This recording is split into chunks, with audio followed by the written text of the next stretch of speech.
karena kita ibadah, tolong duduknya yang sopan, karena bukan saya yang lihat, tapi Tuhan yang lihat. Ya, terus hatinya mari berserah kepada Tuhan sehingga ada sesuatu yang kita terima. Karena ini ibadah bukan santai. Ya, santai tetap kita, tapi tetap hatinya tertuju kepada Tuhan. Baik, salam dari Jemaat Glow Bekasi buat Jemaat GBI Fellowship International Hong Kong. Ya, dan siang ini sebelum kita mendengarkan firman Tuhan, baik kita berdoa lagi ya. Baik, kita berdoa. Bapa dalam surga, kami kenal dalam anak-Mu Tuhan kami Yesus Kristus. Terima kasih Tuhan untuk siang hari ini kami boleh bersama-sama menyembah, memuji Tuhan. Karena kami tahu hidup kami ada di tangan Tuhan. Dan biarlah Tuhan menerima setiap pujian penyembahan kami.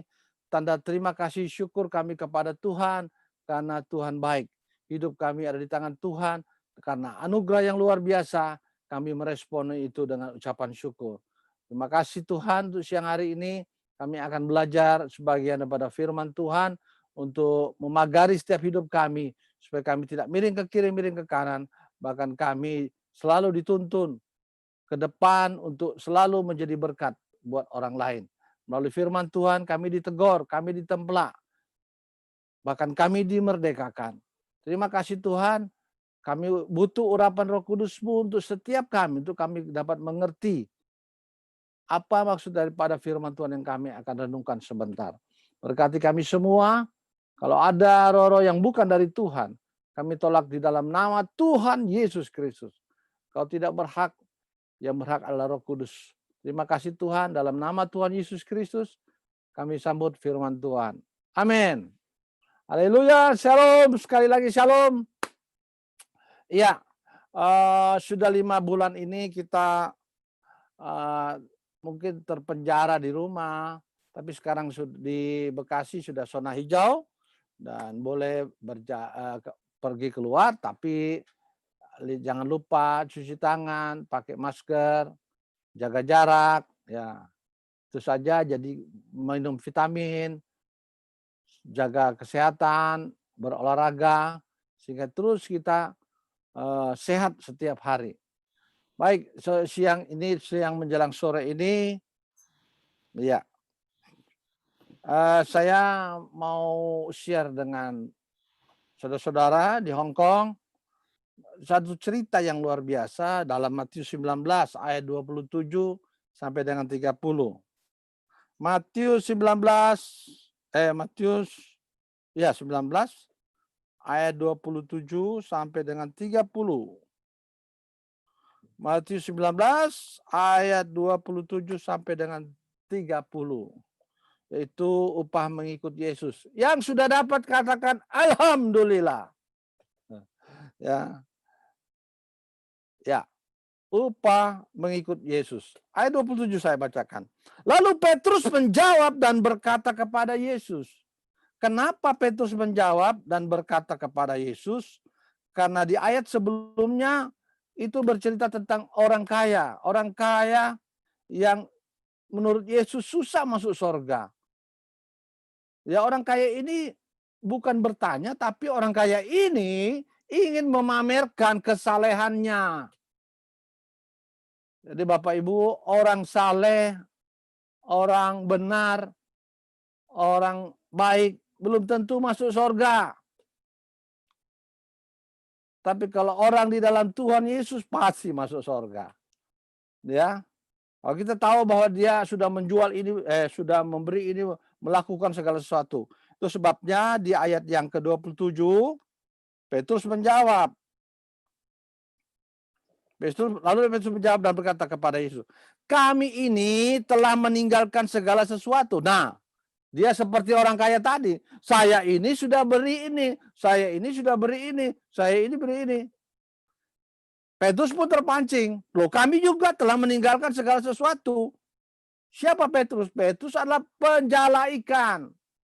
Orang Bethsaida di Galilea sana. Ya.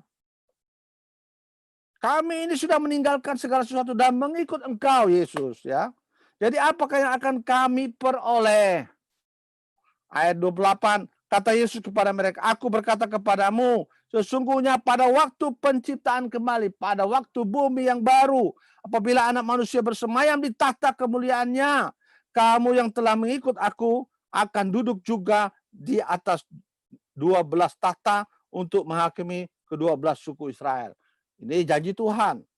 Ayat 29, dan setiap orang yang karena namaku meninggalkan rumahnya, saudaranya laki-laki dan saudaranya perempuan, bapak dan ibunya, anak-anak dan ladangnya, akan menerima kembali berapa? 100 kali lipat dan akan memperoleh hidup yang kekal.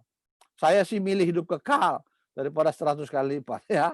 Tapi ini dua-dua dan kita terima bagi orang yang percaya kepada Tuhan. Ayat 30, tetapi banyak orang yang terdahulu. Orang yang dahulu akan menjadi yang terakhir. Dan yang terakhir akan menjadi yang terdahulu. Al-masdulaka ya ilahuna al-masdulaka. Segala kemuliaan bagimu ya Allahku, kemuliaan hanya bagimu. Ya, jadi ayat yang ke-27 ini, Petrus menjawab bahwa kami telah meninggalkan segala sesuatu dan mengikut engkau. Jadi apakah yang kami peroleh? Saudara, Allah yang kita kenal, Allah yang sudah berinisiatif menyelamatkan kita. Bahkan dia sudah menyiapkan tempat di sorga bagi kita orang-orang yang percaya. Itu sebabnya setiap kita yang sudah yakin dan beriman, dia menerima tempat dalam kerajaan sorga, jangan egois. Kita tidak boleh egois, kita harus membagikan berita sukacita ini kepada orang lain. Karena orang lain juga ciptaan Tuhan. Jadi kita diperintahkan untuk memberitakan kabar baik kepada mereka. Itu tugasnya. Jadi segala sesuatu yang mengikut engkau, apakah yang akan kami peroleh? Di sini Petrus hitung-hitungan. Dengan Tuhan jangan hitung-hitungan. Ya. Dengan Tuhan tidak boleh hitung-hitungan. Sebab kenapa? Apa yang Tuhan berikan kepada kita tidak sebanding apa yang kita beri kepada Tuhan. Sekali lagi, apa yang Tuhan anugerahkan, Tuhan berkati kita, yang selama ini kita nikmati, tidak sebanding apa yang kita berikan kepada Tuhan. Apa yang kita berikan kepada Tuhan? Uang? Enggak, uang. Tuhan enggak perlu uang. Mobil, apalagi. Rumah, harta. Tuhan sudah punya berlebihan. Dia enggak butuh uang kita, enggak butuh mobil kita, enggak butuh segala macam dari kita. Karena itu miliknya dan dari dia. Tuhan hanya butuh ucapan syukur. Amin. Tuhan hanya butuh ucapan syukur. Tuhan hanya mau orang-orang yang berterima kasih. Orang-orang yang tahu diri. Bahwa kita ini penuh dengan anugerah Tuhan. Jadi, jangan hitung-hitungan dengan Tuhan. Sekali lagi, apa yang kita beri kepada Tuhan, kecil di hadapan Tuhan. Dengan apa yang Tuhan berikan kepada kita. Mau bukti? Mau bukti? Ya. Saudara punya satu miliar, pasti habis kan? Habis kan? Mama kita kasih ke Tuhan. Jangan tahu melalui gereja atau melalui apa. Tapi yang Tuhan berikan kepada kita apa? Mata, telinga, tangan, kaki, jantung, paru, empedu, usus 12 jari, apalagi lidah untuk merasakan masakan Manado enak apa enggak, ya itu. Bayangkan kalau satu paru-paru aja berapa harganya. Satu mata aja berapa harganya. Jantung berapa, paru-paru berapa. Oh, mahal sekali. Mahal. Makanya kita ini orang kaya. Apa yang kita berikan kepada Tuhan? Hanya bersyukur. Bersyukur Tuhan saya bisa hidup sampai hari ini. Saya sehat, paru-paru saya sehat, ya otak saya sehat, dan roh saya sehat. Karena ada Roh Kudus yang selalu mengajar. Ya, jadi nggak usah hitung-hitungannya, nggak ada harganya kita di hadapan Tuhan. Kalau masalah hitung-hitungan. Tapi kita berharga di mata Tuhan. Karena untuk memberitakan kabar baik kepada orang lain. Jadi, coba kita baca Kolose 3 ayat yang 23 sama 24. Ya, saya bacakan ya. Apapun juga yang kamu perbuat, perbuatlah dengan segenap hatimu. Hati dari Tuhan. Seperti untuk Tuhan. Dan bukan untuk manusia. Jadi apa yang kita lakukan kepada manusia, mari kita lakukan seolah itu kita sedang melayani Tuhan. Jangan lihat orang di pinggir jalan itu orang-orang susah. Itu juga ciptaan Tuhan. Itu sebabnya kalau orang kaya memberi, itu kewajiban dia karena dia diberkati Tuhan untuk memberkati. Tapi kalau orang tidak punya, dia memberkati. Wow, itu orang yang tulus. Orang yang tulus. Nah, kamu tahu bahwa dari Tuhanlah kamu akan menerima bagian yang ditentukan bagimu. Ada bagian buat kita yang Tuhan sudah siapkan. Sebagai apa? Sebagai upah. Kalau kita sudah melayani dengan baik, kita hidup di hadapan Tuhan dengan baik, dan menjadi berkat bagi banyak orang. Kristus adalah Tuhan dan kita hamba. Kita ini kacung kampretnya Tuhan. Tuhan itu bos. Orang Manado bilang, orang ini sama dengan tarapu. Orang sama dengan tarapu, Tuhan ambil, dia bersihkan. Akhirnya menjadi kain yang bersih lagi. Jadi ucapan syukur demi ucapan syukur yang kita lakukan supaya kita orang-orang yang tahu diri. Ya, ayat yang ke-28. Ya. Jadi sekali lagi jangan hitung-hitungan dengan Tuhan. Ayat 28. Kata Yesus kepada mereka, aku berkata kepadamu, sesungguhnya pada waktu penciptaan kembali, ya, pada waktu bumi yang baru, ya, apabila anak manusia bersemayam, dia ditata kemuliaannya. Kamu yang telah mengikut aku, orang-orang yang percaya, yang setia, sampai Yesus datang, akan duduk juga di atas 12 takhta. Untuk apa? Untuk menghakimi ke-12 suku Israel. Ya, nah Yesus bilang kepada Petrus begini,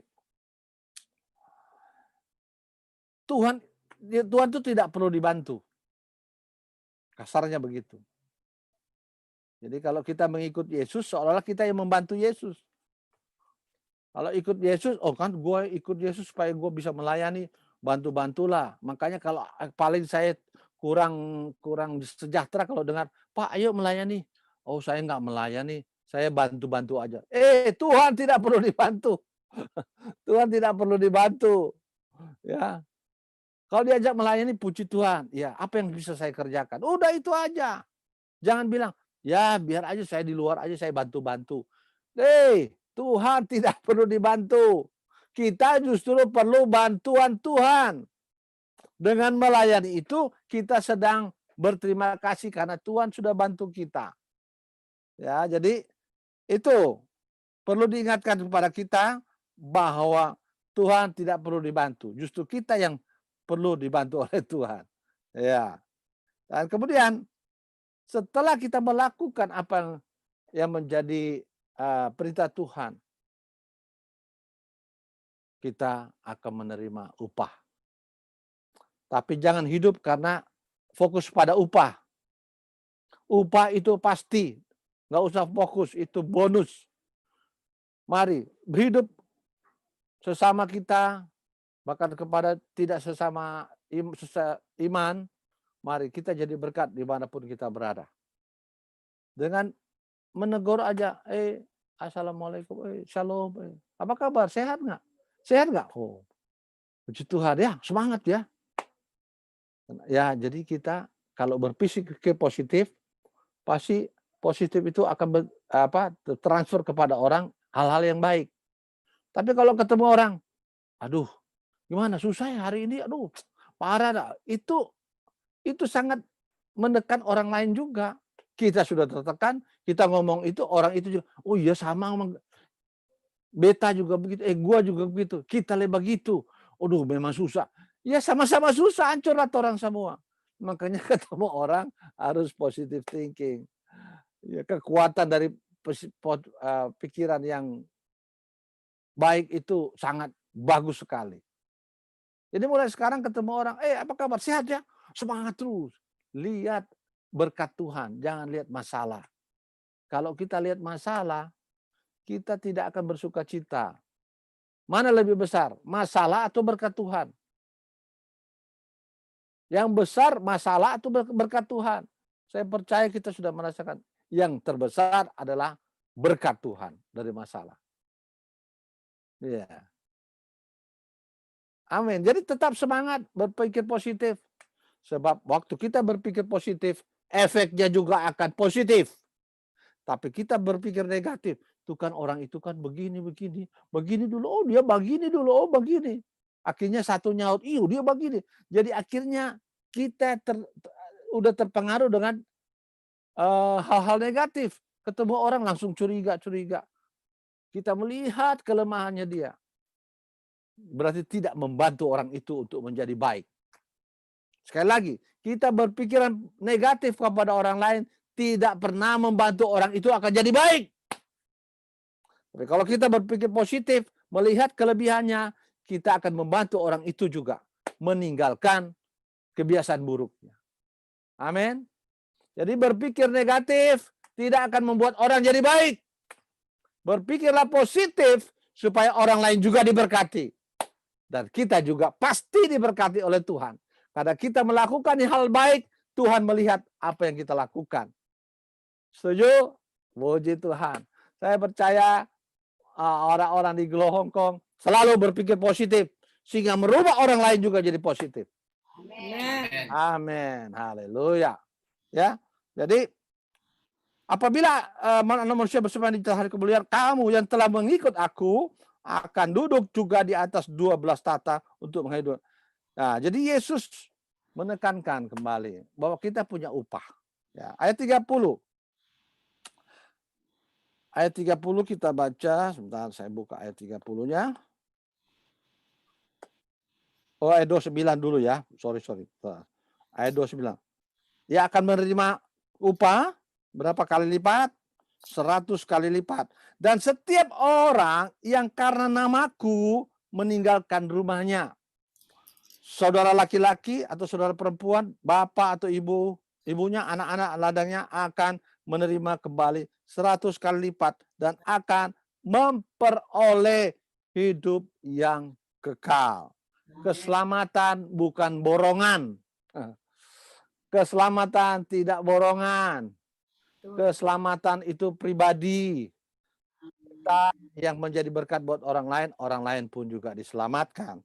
Jadi fokus kepada hidup kita untuk memberkati orang lain. Makanya waktu pencurahan Roh Kudus saya pernah khotbah begini. Engkau akan menerima kuasa apabila Roh Kudus turun atas kamu.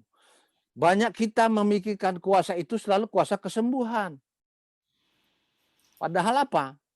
Kuasa itu merubah hidup kita dulu. Merubah hidup kita dulu. Setelah kita dirubah, baru kuasa itu boleh merubah orang lain. Kita kadang-kadang, kamu harus menerima kuasa supaya kamu berubah. Diri kita aja belum berubah. Bagaimana merubah orang lain? Jadi kamu akan menerima kuasa apabila Roh Kudus turun atas kamu. Dan kamu akan menjadi saksi di mana? Yerusalem, bla bla bla bla. Jadi Roh Kudus itu merubah kita dulu. Baru kita diberi kekuatan, diberi kuasa untuk merubah orang lain. Entah dengan mendoakan orang itu sembuh, dia berubah, dia merasakan. Untuk mendoakan orang lain begini, belah. Itu. Jadi mari, jangan sampai kita seolah orang lain harus dibenarkan. Diri kita juga harus dibenarkan dulu. Untuk membenarkan orang lain. Jadi, ayat 29, dia katakan gini, akan meninggalkan saudara, dan setiap orang yang karena namaku meninggalkan rumahnya, saudara laki-laki atau saudara perempuan, bapak dan ibunya, anak-anak ladangnya akan menerima kembali 100 kali lipat dan akan meroleh hidup yang kekal. Wow. Jadi Bapak Ibu, meninggalkan saudara-saudara, Bapak, Ibu. Kita bukan tidak penting keluarga. Tapi di sini bicara tentang prioritas. Mengutamakan Tuhan. Ya, contoh, ada seorang hamba Tuhan, nggak hebat orang itu, biasa hamba Tuhan di kampung. Anaknya sakit, tapi dia harus khotbah. Nah, ini setan suka, atas setan yang coba atau Tuhan yang izinkan menguji. Jadi dia berdoa aja buat anaknya, Tuhan, anak saya sakit kerasin, tapi saya harus khotbah. Khotbah berapa lama sih? 1 jam, 2 jam, dia kan bisa kembali lagi. Tapi kadang-kadang keluarga, anak bisa menghambat kita untuk melayani. Tetap saudara tahu, setelah habis khotbah dia pulang, anaknya justru sembuh. Coba kalau dia nggak pergi khotbah, dia tutus anak-anaknya. Dia meninggalkan banyak jemaat yang butuh firman Tuhan. Waktu kita mengutamakan Tuhan, Tuhan tahu apa kebutuhan kita di rumah. Jangan sampai suami menghambat istri pergi ke pelayanan. Jangan sampai istri menghambat suami pergi pelayanan. Jangan sampai masalah keluarga menghambat kita untuk melayani. Jadi utamakan Tuhan, ini maksudnya. Meninggalkan bapaknya ibunya. Kenapa? Kita kan sebelum melayani berdoa, Tuhan saya punya masalah ini. Tapi saya mengutamakan Tuhan melayani. Biar selesai itu Tuhan yang selesaikan. Masa Tuhan nggak tahu? Tuhan pasti tahu. Coba praktekkan. Oh Pak, masa anak ditinggal anak? Justru itu suka dipakai begitu. Kan bisa anak sama-sama ibadah, saya rame-rame. Kan nggak ada yang sakit. Oh ini saya harus pergi ke sini. Ya, jadi mari kita kasihlah Tuhan Allahmu dengan segenap akal budimu. Kita punya akal, jangan ngeroh terus. Harus punya. Kalau ngeroh terus bahaya kita. Pak Gilbert bilang kalau masih ijak-ijak tanah, aduh, udah Jo. Sampai masih jadi orang masih ada akal berpikir. Kita bisa diberi hikmat. Ya, jadi meninggalkan Bapak Ibu, saudara-saudara. Kadang-kadang keluarga menjadi hambatan kita melayani. Ada orang butuh kita, tetap kita jalani, ya. Puji Tuhan. Nah, kita harus sadar bahwa Tuhan itu sudah memberi kita tempat yang layak di kerajaan surga bagi yang percaya. Bagi yang belum percaya, mari sadari ini, jangan lagi main-main. Waktunya sudah sangat dekat. Kapan saya tidak tahu. Tiba-tiba nanti malam atau besok pagi saya nggak tahu. Ya, kita nggak tahu. Tapi tetap kita terus bersyukur sama Tuhan bahwa hidup ini anugerah. Hidup ini luar biasa. Makanya saya juga kemarin khotbah begini. Kadang-kadang kita menghina orang-orang saudara-saudara kita dari Muslim. Mereka tidak selamat. Habis masa keselamatan pakai amal ibadah berbuat baik. Wah, apaan? Bapak, Ibu, Saudara, saya amati terus. Kita bisa menghakimi padahal kita tidak pernah berbuat amal, tidak pernah berbuat baik. Ya. Karena sudah enak, sudah dianugerahi, lu selamat kok. Jadi diam aja. Mereka akhirnya menjadi habit. Setiap hari mereka mau ingin berbuat yang baik. Tapi masalahnya hanya kepada seiman. Tidak kepada orang lain. Hanya beberapa kepada orang lain. Nah, kita sudah dianugerahi keselamatan. Tapi tidak pernah berbuat apa-apa. Tidak pernah buat apa-apa. Karena kita pikir, kalau kita berbuat baik kan nggak pengaruh dengan keselamatan. Kita berbuat amal. Jangan. Justru kita harus lebih dari yang lain. Kita harus lebih dari yang lain. Jangan menghinakan orang. Wah, dia kan nggak selamat. Nggak ada di bukunya begini-begini. Tapi mereka tetap punya standar. Bahwa saya beramal, saya berbuat baik, saya beribadah untuk saya dapat surga. Itu tidak apa-apa iman dia. Tapi kita yang sudah pasti masuk surga, masih menghina orang lain. Padahal kita sendiri tidak pernah berbuat. Kita sendiri tidak pernah berbuat. Karena merasa sudah anak kandung, ya, bukan anak tiri, bukan anak pungut. Jangan. Belum tentu loh. Makanya yang terdahulu akan kemudian. Tiba-tiba mereka ini sudah beramal ibadah baik, kenal Yesus. Maka habit yang dia selama ini dia kerjakan, berbuat baik, terus kenal Yesus, lebih tokcer lagi. Hati-hati. Hati-hati kita ini. Aduh, Kristen dari kacili, aduh. Cuma taunya, wah begini. Wah, yang penting kan papa sodoa apa kita, mama sodoa apa kita. Mar oma kasih opo-opo apa kita. Bahaya itu. Mari kita lihat, jangan menghina orang lain. Lihat diri kita sendiri. Sudah penuh anugerah keselamatan, kita harus berbuah. Yes. Buah itu sebuah pohon tidak pernah menikmati buahnya. Sebuah pohon tidak pernah menikmati buahnya. Orang lain, makhluk lain yang menikmati buah pohon. Nah, kita itu seperti itu. Seperti Yesus berkorban dirinya kepada dunia ini. Dia nggak punya kepentingan apa-apa buat dia. Kepentingan orang lain. Jadi kita mau berkorban, kita nggak pernah kepentingan. Karena kita sudah pasti menjadi ahli waris kerajaan sorga. Dan dapat upah. Jadi mari berbuah. Buah itu kelihatan. Kenapa? Kalau buah nggak kelihatan, wah berarti pohonnya dari buah kakak-cili itu. Ya, buah itu kelihatan, apalagi yang sudah matang. Pasti dirindukan orang, dia ambil. Makanya kita harus berbuah supaya orang rindu. Wah, ini berbuah terus. Ya, mari sadari anugerah Tuhan. Lebih sungguh-sungguh buat Tuhan. Karena dalam mengiring Yesus, upahnya pasti. Itu sudah hukumnya. Upahnya pasti. Ya. Rumah tangga punya masalah, jangan bersungut-sungut. Kalau masalah itu justru dicari kalau bisa. Maksudnya mana kita belum dapat. Ya enggak kira-kira begitu. Kenapa saya senang dengan masalah? Karena di situ saya ngalami Tuhan. Dan setelah ngalami Tuhan, saya punya bahan kesaksian. Kenapa saya suka masalah? Tuhan kok begini? Oh, saya punya Tuhan yang hebat. Tuhan tolong, beri jalan. Tiba-tiba Tuhan robat. Ngalami Tuhan. Besok saya bisa bersaksi.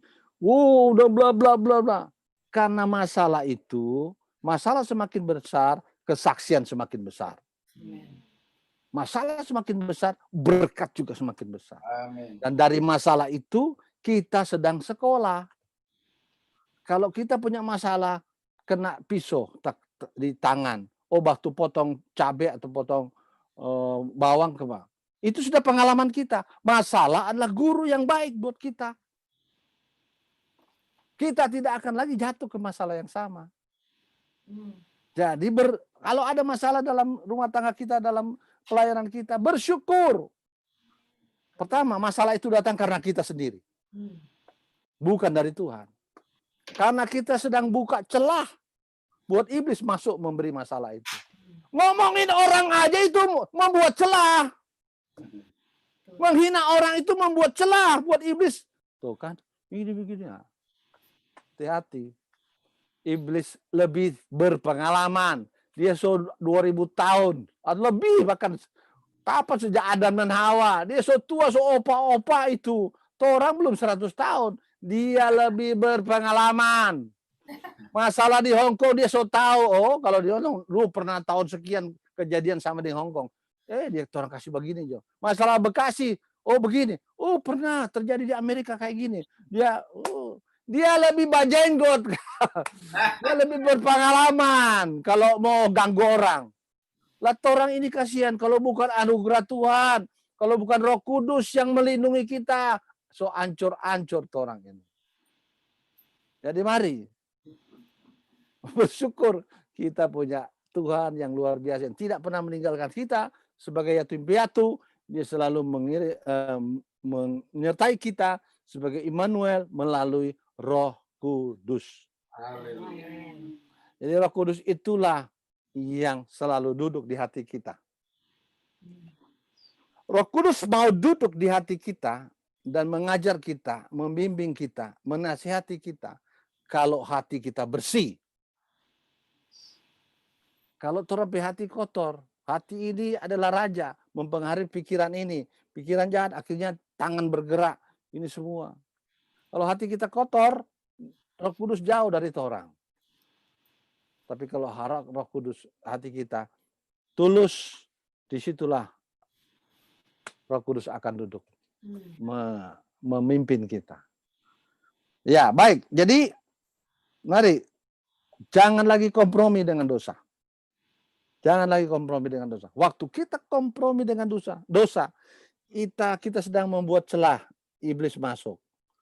Nah ini corona aja nggak kelihatan, iblis lebih nggak kelihatan lagi. Corona aja kita sudah tahu DP nama corona, Martin tahu dia masuk dari mana. Iblis lebih gila lagi. Dia lebih tua, corona kan baru tahun berapa. Tapi iblis dia masuk di celah-celah. Baru ngomongin kejelekan orang itu celah. Menghina orang itu celah. Bohong pak orang itu celah. Pokoknya banyak celah. Dan situ masalah datang itu karena kita. Nah, masalah itulah kita harus pelajari supaya kita tidak berbuat lagi seperti itu. Dan masalah itulah membawa sukacita karena kita boleh bersaksi atas pertolongan Tuhan. Iblis dikalahkan, dipermalukan karena Yesus Kristus menyertai kita. Haleluya. Jadi baik. Jadi saya encourage buat Bapak Ibu, mari layani Tuhan dengan sungguh-sungguh. Karena waktu kita sungguh-sungguh dengan Tuhan, hasilnya pasti baik. Yes. Kalau kita setengah-setengah dengan Tuhan, bersungut-sungut, hasilnya seperapat. Dan Yesus tahu, maka hidup kita dinilai oleh Dia. Tuhan yang melihat hati kita. Dia nilai, oh ngana dapat 125 jongana. Kasih pulang 10 tinggal 15. Jadi hati-hati. Ya. Harus sungguh-sungguh hati itu melayani. Tulus. Jadi kita yang melayani di gereja bukan Pastor John sama Pastor Janet yang memberkati kita. Tuhan. Kalau gereja yang memberkati itu terbatas. Tapi kalau Tuhan yang memberkati tidak terbatas dan bonus semua. Ya. Ayani terus. Di situ kita boleh punya pengalaman dengan Tuhan. Jadi ya, layani Tuhan dengan sungguh-sungguh, mau berkorban waktu, dana, tenaga, semuanya. Dan bukan hanya di gereja. Di tempat kerjamu, engkau jadi saksi. Engkau jadi berkat. Ya, dimanapun kita berada, kita harus jadi berkat. Nah, jadi mengiring Yesus bukan kita berjasa. Tidak pernah kita berjasa. Mengiring Yesus kita tidak pernah berjasa. Mengiring Yesus karena saya taat dan setia. Karena ada mahkota yang disiapkan oleh Tuhan. Ya, jadi kesimpulan saya adalah ayat yang ke Kolose 2 ayat 23 tadi. Ya. Apapun juga yang kamu perbuatlah dengan segenap hatimu. Tulus hati. Tuhan yang punya orang-orang seperti ini. Kalau orang tulus hati, punya talenta, dia kasih talenta 50, dia akan tambahkan lagi kapasitasnya 60. Makin tulus, makin ditambahkan kapasitasnya. Terus sampai naik. Itu orang tulus hati. Kalau orang koncudu, orang tukang cerewet, aduh, kapasitas 50 tak kurang 40. Lama-lamanya tidak ada kapasitas. Ya, mari. Perbuatlah dengan segenap hatimu seperti untuk Tuhan dan bukan untuk manusia. Kamu tahu bahwa dari Tuhanlah kamu akan menerima bagian yang ditentukan bagimu, bagi kita. Jadi kita sudah punya bonusnya khusus. Sebagai apa? Upah. Jangan kita melayani atau bekerja karena upah. Jadi hamba upahan. Tapi karena ucapan syukur.